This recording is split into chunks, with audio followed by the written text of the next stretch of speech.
Say no to drugs என்று சொன்னவர், என்றென்றும் அதை சொல்பவர் நமது மாண்புமிகு தமிழ்நாடு முதலமைச்சர் அவர்கள். ட்ரக்ஸை விடு, ஸ்போர்ட்ஸை எடு என்று சொன்னவர் நமது மாண்புமிகு தமிழ்நாடு முதலமைச்சர் அவர்கள். போதைப்பொருள் இல்லாத தமிழ்நாட்டை உருவாக்கவும் நமது இலக்கானது பள்ளிகளில் இருந்தே தொடங்குவது மிகவும் அவசியமானதாகும்.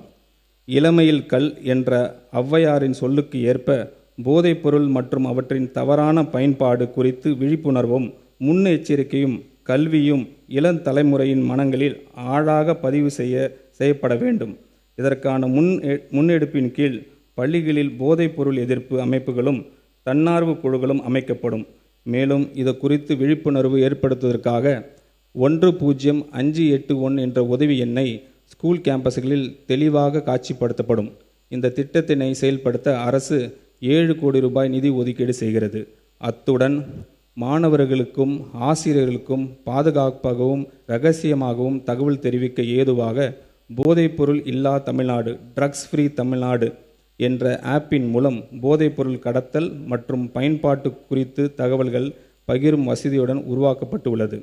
தமிழ்நாட்டின் உள்ள பப்ளிக் லைப்ரரிஸ் மாநில அளவிலான டிஜிட்டல் லைப்ரரிஸ் என மாற்றம் செய்வதன் மூலம் டிஜிட்டல் அறிவு, ஒற்றை உறுப்பினர் சேர்க்கை, 24/7 வெப் மற்றும் கைபேசி வாயிலாக அணுகும் வசதி, டிஜிட்டல் உள்ளடக்கம், இலவச வைஃபை வசதி மற்றும் 38 மாவட்ட சென்ட்ரல் லைப்ரரிஸில் கோஒர்க்கிங் ஸ்பேசஸ் வசதிகள் கொண்டு கற்றல் மற்றும் புத்தாக்க மையங்கள் செயல்படுத்தப்படும்.